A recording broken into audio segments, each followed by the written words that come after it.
प्रणाम, नमस्कार। बहुत स्वागत है आपका उस कार्यक्रम में जिसका नाम है हे प्रभु आनंद दाता, और उसके एक और नए एपिसोड में, यानी ये एपिसोड आप पहली बार देख रहे हैं, आपका बहुत स्वागत है। हरिवंश राय बच्चन जी की आत्मकथा इन दिनों में फिर उसके पन्ने पलट रहा हूँ, पहले भी पढ़ चुका हूँ। बहुत कष्ट उठाए उन्होंने। अमिताभ बच्चन के पिता सुप्रतिष्ठित कवि मधुशाला, जिनकी सबसे नामचीन रचना है, उन हरिवंश राय बच्चन की एक कविता मेरे मन को बड़ी छू जाती है। कविता बड़ी ही ज़बरदस्त है और वो बताती है कि जीवन में पीड़ा का क्या स्थान है। कविता कुछ इस तरह है, कुछ पंक्तियाँ आपके सामने जिससे विषय वस्तु आपको स्पष्ट हो सके। अग्नि देश से आता हूँ मैं, अग्नि देश से आता हूँ मैं, झुलस गया तन झुलस गया मन, किंतु अग्नि वीणा पर अपने दग्ध कंठ से गाता हूं मैं।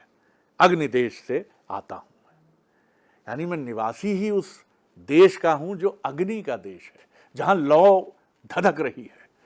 और वहां तो झुलस गया तन झुलस गया मन, वहां तो तन ही नहीं झुलसेगा भाई, मन, तन की पीड़ा मन तक पहुंचती है, और तन और मन दोनों झुलस गए, फिर भी मेरी वीणा भी अग्नि की बनी हुई है। किंतु अग्नि वीणा पर अपने दग्ध कंठ से यानी जला हुआ कंठ है, दग्ध कंठ से गाता हूं मैं, अग्नि देश से आता हूं मैं। जीवन में ये जो पीड़ा का स्वर है, इससे हम सब बहुत बिचकते हैं, बिदकते हैं, क्योंकि हमारा मन जो है उसका पूरा डिजाइन सुख के लिए किया गया। अच्छी नौकरी करो, घर बना लो, पैसा ले आओ, तरीके से, नैतिक रूप से या अनैतिक रूप से, पैसा खुदा नहीं तो खुदा से कम भी नहीं। अब ये सब शायरियाँ, ये सारी व्यवस्था बताती है कि हमारा दिमाग धन और सुख केंद्रित है, लेकिन इसमें अग्निदेश की बात क्यों नहीं है? क्या बिना पीड़ा के कोई व्यक्ति इस संसार में अपने को स्थापित कर पाया है? तो जब असली साथी कौन है? जो एक पुरानी हिंदी फिल्म का गीत है कि साथी मनवा दुख की चिंता क्यों सताती है, दुख तो अपना साथी है। सुख है एक छांव ढलती, आती है जाती है, दुख स्थायी है, सुख आता है जाता है। दुष्यंत जी तो इसको कहते हैं कि तवे पे गर्म पानी की बूंद, गर्म तवे पर पानी की बूंदें हैं, छन्न और गायब। लेकर उमंग संग चले थे हंसी खुशी, पहुंचे नदी के घाट तो मेला उजड़ गया।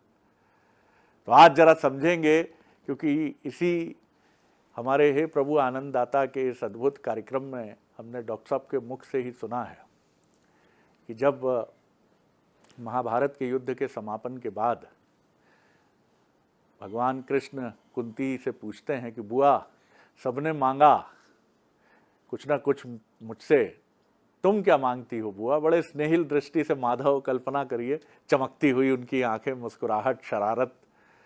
और कुंती कहती है कि जीवन में हमेशा दुख रहे प्रभु। हैं? कृत्रिम रूप से चौंकने का स्वांग और भास करते हैं कृष्ण। क्यों बुआ? सब वैभव मांग रहे हैं, स्वर्ग जाना चाहते हैं, स्वर्गारोहण की अभिलाषा है, और तुम दुख मांग रही हो? तो कुंती कहती है कि तुम्हारा स्मरण तो रहेगा माधव। कितनी सुंदर बात है। हम सब बिगड़ते किसमें हैं? सुख में। सुख में नाते रिश्तेदार दूर, परिवार दूर, समाज दूर, और दुख जो है, दुख तो अपना साथी है। तो वाकई क्या दुख अपना साथी? मैं अज्ञानी क्या बोलूँगा। हमारे विद्वान वक्ता, भगवत गीता के अध्येता, मानस मर्मज्ञ प्रोफेसर डॉक्टर सुरेंद्र बिहारी गोस्वामी इस पर अधिकृत टिप्पणी के अधिकारी है। प्रणाम कर रहा हूँ डॉक्टर साहब। आज आपने बहुत अच्छा विश्लेषण और बहुत अच्छी रूपरेखा प्रस्तुत की। जी, मैं एक तथ्य समझ रहा था कि अध्यात्म की भाषा को लौकिक स्वरूप में प्रस्तुत करने का कितना प्रयत्न और कितना सफल प्रयत्न भी हमारे साहित्यकार, गीतकार, बहुत सुंदर बात और मनुष्यों और विद्वानों ने किया। बहुत सुंदर बात। लेकिन हमने उनको केवल एक सुगम संगीत का विषय या गीत का विषय या कविता बना ली। तभी तो हम उस कवित्व का विश्लेषण करने के लिए ठिठके नहीं, रुके नहीं, हम केवल गाए और निकल गए, गुनगुनाए और निकल गए। क्या बात। लेकिन आपने देखा वो सब गीत ऐसे ही अवसरों पर हमको आनंद देते हैं, जैसे यदि देशभक्ति का गीत 26 जनवरी और 15 अगस्त को लता मंगेशकर की आवाज में "ऐ मेरे वतन के लोगों" सुनते हैं तो आपको एक स्पंदन की अनुभूति होती है। आपने कभी ये अनुभूति नहीं की कि क्यों होती है? आप उसे एक संगीत ही मान लेते हैं, क्योंकि उन्होंने जिस संदर्भगत लिखा है उसका प्रतीकात्मक पर्व आप मना रहे होते हैं। संदर्भगत। कभी आप बहुत दुख में होते हैं और कोई राही मनवा दुख की चिंता वाला गीत गा दे तो आपको क्यों प्रसन्नता होते रहती है? इन शब्दों में उस अध्यात्म मंत्र की लौकिक भाषिता थी जिसको हमने विस्मृत कर दिया। समझाने के लिए कितनी सहजता से आपसे कहा। मैं अग्निदेश के बारे में सोच रहा था। हमारे यहाँ तो कठोपनिषद में अग्नि विद्या बताई गई। अरे वाह, आप तो अग्निदेश का चिंतन कर रहे हैं। अग्नि विद्या को सीखने के लिए लोग धर्मराज के पास जाते हैं, क्योंकि अग्नि तो धर्म की ही प्रज्वलित होती है। ध्यान रखिए, अरे वाह, अग्नि तो धर्म ही प्रज्वलित करती है। ध्यान रखिएगा। और धर्म की अग्नि सबको शुचिता प्रदान कर देती है, सबके जीवन में आनंद दे देती है। और अग्नि विद्या से स्वर्ग मिलता है। अग्नि विद्या की सीख स्वर्ग प्रदान करती है। इसको पंचाग्नि कहते हैं। और इसी को नचिकेता को जब वो प्रदान करते हैं तो नचिकेता को ये वो कहते हैं, इसके नाम से, नचिकेता के नाम से इस स्वर्गाग्नि का नाम नचिकेताग्नि कर दिया जाता है। अच्छा, क्योंकि उनको प्रदान किया ये विधा। और नचिकेता ने कह दिया, हाँ, उन्होंने कह दिया कि मुझे ये विधा नहीं चाहिए, मुझे स्वर्ग नहीं चाहिए। वो तो आत्म तत्व जानने के लिए गए हुए हैं ना, तो वो उस अग्नि विद्या को सुनकर भी कह देते हैं मुझे ये नहीं चाहिए। ध्यान रखिएगा। अब ये अग्नि विधा ऐसी है जो स्वर्ग दे, तो ये स्वर्ग कोई नहीं चाहता, क्योंकि स्वर्ग सुख से नहीं मिलता, अग्नि से मिलता है। ध्यान रखिएगा। तो अग्नि क्या है? पीड़ा नहीं देती, पीर देती है।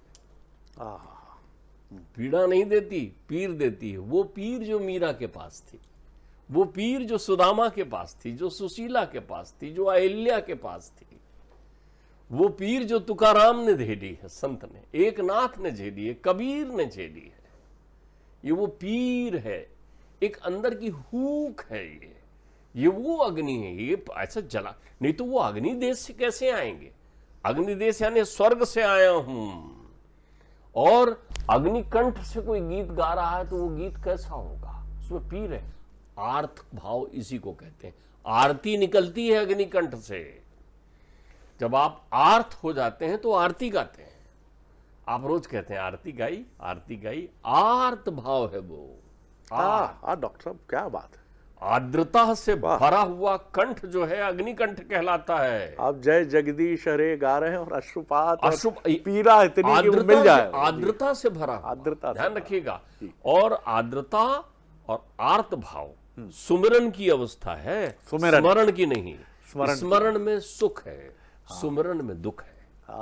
तो स्वर्ग आपको दुख से मिलता है, क्योंकि तब आप सुमिरन। अरे वाह वाह, गुणता समझिए। ये मैं नहीं कह रहा हूं, कठोपनिषद आपको समझा रहा है ये बात। वो दो तथ्य आपके सामने रख रहा है। आपको सुख कैसे मिल रहा है? आपको सुख मिल रहा है संसार में सुविधाओं से ना, भौतिकता से ना, सुख संपदा से ना, सहजता से ना। यंग चिंतित कामम तंग तंग प्राप्त निश्चितम। जो तुम सोच लो वो तो तुम्हें मिल रहा है तो तुम सुखी हो गए। तो तुम सोच क्या रहे हो?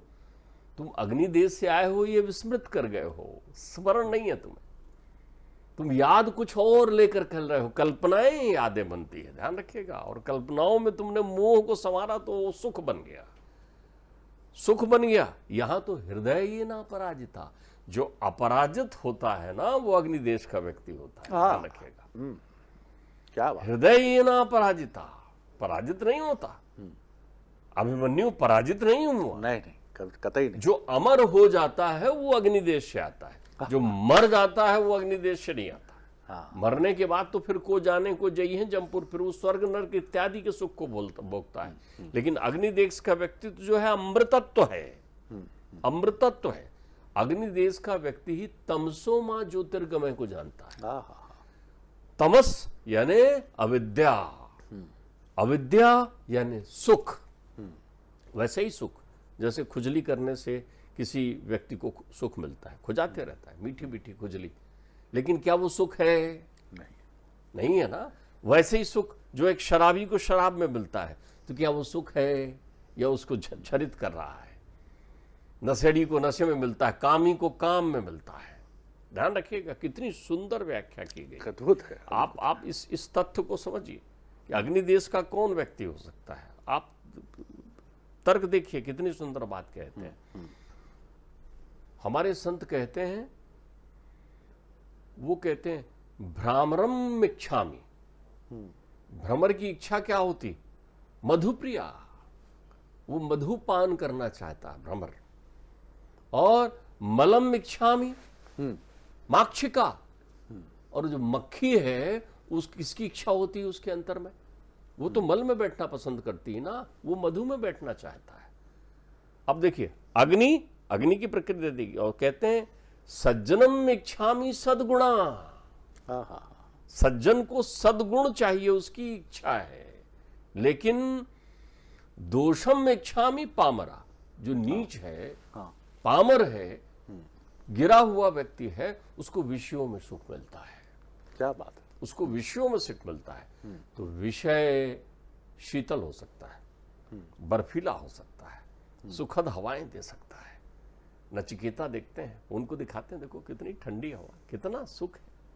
इंद्र बैठे हैं यहाँ, आप देखो देवताएं, देवत्व हैं यहाँ, अप्सराएं नृत्य करती हैं यहाँ भूख प्यास नहीं लगता, यहाँ कोई समस्या नहीं है। केवल सोचने मात्र से सारी चीजें हो जाती हैं।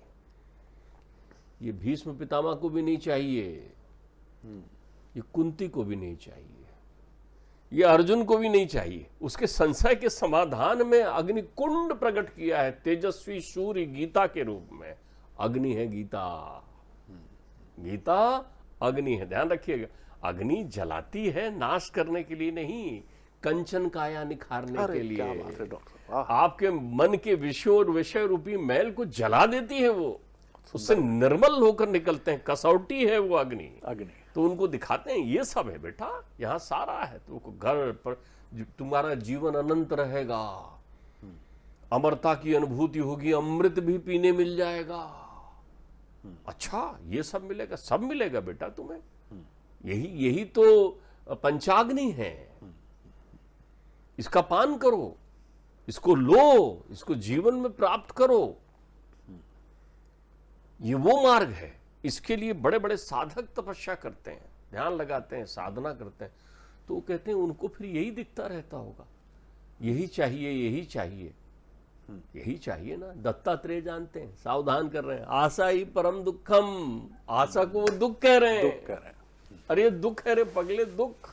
इसमें अग्निदेश नहीं मिलेगा तुझे। तू अग्निदेश का वासी है। हृदय न पराजिता, प्रियम वायपि अप्रियम, दुखम वापि सुखम। कुछ भी मिले तेरे जीवन में, यथा प्राप्तम उपासीते, हृदय न पराजिता।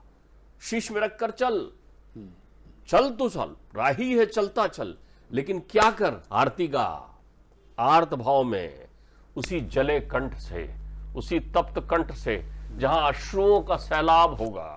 आपने देखा, कंठ तब जलता है जब तुम विष रखते हो कंठ में, नीलकंठ बन जाओगे। वो हलाहल विष, जिसकी अग्नि से दग्ध हो रहा था विश्व, परमात्मा ने कहा यहां दे, ये यहां रहने दे। अग्निदेश के दो लोग देखें। ये संपूर्ण सचराचर सृष्टि में दो ही जगह है। हम जठराग्नि से पीड़ित होते हैं। हम जठर, भूख प्यास, जीवन जीना, काम, क्रीड़ा इत्यादि इत्यादि वो दिखाते हैं। ये सब है, देख इतना सुख, ले ले बेटा, दिया तुझे मैं। बोलते नहीं ये नहीं। फिर तो दूसरा रास्ता देख बेटा, वो अग्निदेश को जाता है। ये अग्नि विधा है जिससे तू प्राप्त कर लेगा, लेकिन ये अग्निदेश को जाने वाला रास्ता है, वो रास्ता जो सत्य पथ को जाता है। ध्यान रखिएगा, सत्य पथ के पथिक को भी कहते हैं ना कि तुम्हें जो है अंगारों पर चलना होता है, जीवन अंगारों की तरह होता है। कैसी चली कुंती? आप अपनी प्रक्रियाएं पूछ रहे थे। 5 छोटे छोटे बच्चों को लेकर पाला ना, अकेले पाला ना, लाक्षागृह में जल रहे हैं दुनिया। उस कुंती ने कभी किसी से शिकायत की? कुंती ने किसी को श्राप दिया? नहीं। कभी नहीं सुना। किसी को शाप दिया, कृष्ण की बुआ है, वासुदेव जी की बहन है, प्रथा है वो। पृथ्वी का अंश भूत है धरा, धरा भी अग्नि है। पंच तत्व में अग्नि का वास कहां नहीं है। आकाश का जब वायु के साथ संघर्षण होता है तब अग्नि उत्पन्न होती है, जिसे तेज कहते हैं। वो गंध में भी है, रस में भी है। ये वही अग्नि का कमाल है कि रोज तुम्हारी ये चटोरी जीभ तेल, घी इत्यादि इत्यादि तैलीय पदार्थ खाती है, लेकिन इस रसना में अग्नि है, वाणी में अग्नि है, इसलिए वो उससे विरक्त रहती। कभी जीभ को देखा किसी के कि बोले तेल लग गया है साहब, जीभ साफ कर रहा हूं? कभी साफ करते हैं आप? कपड़े में, शरीर में तेल चिपक जाता है, जीभ में कभी चिपका? क्यों? वो अग्नि की तरह, उसमें वाणी अग्नि है, वशिष्ठा बैठी हुई अग्नि वहां पर। सत्य संभाषण जहां से होता है वो अग्नि है, सत्य अग्नि की तरह होती है, वहां से आए। कड़वा सच जीवन का अग्नि है, आप ध्यान रखिएगा। तो वो कहते हैं तो दूसरा, तो बोले दूसरे रास्ते में देख कितने कंटक है। अच्छा, बोले इस रास्ते में जब हम चलते हैं तो ये कांटे हमें मिलेंगे? हाँ, कांटे मिलेंगे। इस पथ में चट्टाने मिलेंगी, खूब धूप मिलेगा, वहां भीड़ नहीं होगी, वो चलता चल। तो बोले क्या होगा? बस तू चढ़ तो, और जैसे ही वो एक चढ़ाई पूरी करता है तो देखता है निर्मल उपवन, आनंद का नगर दिखता है वहां पर। वहां भी भूख प्यास नहीं है। तो वो कहते हैं इस रास्ते को संसार के लोग दुख कहते हैं, और ये जो पहला रास्ता बताया स्वर्ग वाला, इसे सुख कहते हैं। इसके लिए लोग पुण्य करते हैं, कर्म करते हैं, सुचिता करते हैं, और इसके लिए तप और साधन करते हैं, कर्म करते हैं। ये वो रास्ता है। तो बोले ये रास्ता, ये प्रिय का, ये श्रेय का। अग्निदेश से आने वाला व्यक्ति श्रेय के मार्ग में जाता है। श्रेयस्य प्रेयस्य मनुष्य में तस्तो संपरित्या विविनक्त धीरा, श्रेयो ही प्रेयो अभिप्रेषो वृणीते, और प्रेयो मंदो योग क्षेमाद वृणीते। जहां लोग केवल अपनी शरीर की रक्षा करने और मंद भाव से रहने, धन संपदा इत्यादि को देखते हैं, सुख सुविधाओं को देखते हैं, वो मार्ग कुंती को नहीं चाहिए। आप देखिए कुंती, ऐसा नहीं, कुंती के सुपुत्र क्या कर रहे हैं? महाभारत युद्ध हो गया युद्ध, ठीक। तो क्या हस्तिनापुर के जो हैं वो राजा युधिष्ठिर हो गए? कि बिल्कुल नहीं। महाभारत के युद्ध के पहले भी हस्तिनापुर के सम्राट जो हैं वो धृतराष्ट्र थे, और महाभारत के युद्ध के बाद भी हस्तिनापुर के सम्राट महाराजा कौन थे? धृतराष्ट्र थे। और इंद्रप्रस्थ का सत्ता किसको मिली? कर्ण के पुत्र को इंद्रप्रस्थ की सत्ता दी उन्होंने। हमारे भाई नहीं हमारे बीच, जा तू इंद्रप्रस्थ का राज्य कर, कर्ण के पुत्र को कहते हैं जा। तो वो वहां के राज्य संभालते हैं। ये कहां रहे? ये तो थे, ये तो अग्निदेश के लोग हैं, ये तो धर्माग्नि को प्रज्वलित करके कसौटी में कस रहे थे। तो जीवन में तुम्हारे यदि आर्त भाव है, जीवन में यदि तुम्हारे कर्मशीलता है, जीवन में तुम्हारे त्यागने की वृत्ति यदि है, जीवन में तुम्हारे यदि तपश्चर्या है, जीवन में तुम्हारे यदि दुख से मित्रता है, कौन से दुख? अरे ना पाने की वो ऐसा कौन सा बिच्छू है, मुझे नहीं मिला, तेरा था क्या जो मिलेगा? जो मिल गया वो भी छोड़ जाना है। अग्निदेश का व्यक्ति उसी को पाता है जिसके लिए वो आता है, और संसार के लोग यहीं रह जाते हैं। डॉक्टर साहब, मैं सही बताऊं तो मतलब मन से, हृदय से ही बात है कि अग्नि देश की ऐसी व्याख्या, ये शायद आपकी अद्भुत वाणी और इस कार्यक्रम में आपका जो रूप स्वरूप हम व्यास गद्दी पर देखते हैं, मैंने ऐसी मौलिक व्याख्या, एक विषय जो आपने एक सिरा पकड़ा उसका, कि साहित्यकार कई बार जो लिखता है उसका एक लोकप्रिय तत्व तो हम पकड़ लेते हैं। उसका सबसे लोकप्रिय, बच्चन जी ने बहुत कुछ लिखा, लेकिन हमने उनके मधुशाला में ही सब कुछ देख लिया, अग्नि देश में नहीं झांका। और अग्नि देश की आपने क्या व्याख्या की है, अग्नि के कितने स्वरूपों का आपने वर्णन किया है। आर्त यानी एक मन में अग्नि जलती रहे। आप गोवा में हैं, चारों तरफ 7 सितारा होटल में हैं, आग जल रही है, नहीं यहाँ शांति नहीं है, समुद्र तट को निरख तो रहा हूं लेकिन कुछ जल रहा है अंदर। इसे 56 व्यंजनों के बीच भी अशांति है। ये भाव कितने लोगों के मन में है? जिनके मन में है उनको हम पागल करार देते हैं। हम कहते हैं अजीब आदमी है, भगवान का दिया सब कुछ है फिर भी वैराग्य की बात करता है। कहता है नहीं यार संतोष नहीं है। संतोष किस में है? 2 पैग में, नॉनवेज में, या फिर 56 जो आपकी जुबान को, चटोरी जुबान को पुष्ट करें उसमें है, नाना प्रकार के वस्त्राभूषण आभूषणों में है। करके देख लीजिए। आपके पहले भी बहुत सारे लोगों ने, सैकड़ों करोड़ों अरबों लोगों ने ये किया है और अरबों लोग अभी भी कर रहे हैं। अगर वो सुख शांति के हैं, और कितनी सुंदर व्याख्या है कि धृतराष्ट्र ही थे महाभारत के पहले और धृतराष्ट्र ही थे महाभारत के बाद। तो अग्नि देश वाले तो अग्नि देश चले गए और छूट गए वही लोग जो इसमें उलझे थे कि 1 इंच सुई के बराबर भी भूमि नहीं देंगे। वो लेके बैठो, 100 पुत्र थे, गंवा दिया। अब आपकी अग्नि कौन सी है भीतर की कि सब कुछ लुटाकर होश में आए तो क्या किया। डॉक्टर साहब प्रणाम है आपको। अगले एपिसोड में एक और विषय लेकर उपस्थित होंगे। प्रणाम, नमस्कार।